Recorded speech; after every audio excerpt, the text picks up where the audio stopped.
बायको, आज दीपा अमावस्या आहे. हे बघ मी काय आणलंय, पनीर आणलंय. आज पनीर टिक्का कर ना. मी ना आता बनवणार, मी सगळं जेवण बनवलंय. बनव ना. मला खूप भूक लागली. आज माझा खूप मूड आहे पनीर खायचा.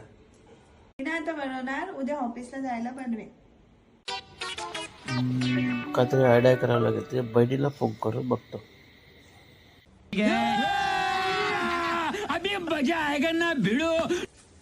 हॅलो, प्रियाला सकाळपासून उचकी लागले. मला वाटतंय तुझ्याशी बोलायचंय.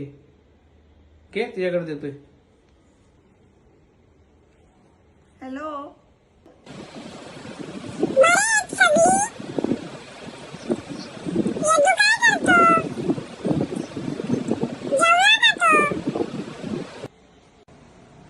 रिमोट कंट्रोलचा जादू झाला होते. बोलता बोलता जेव तयार.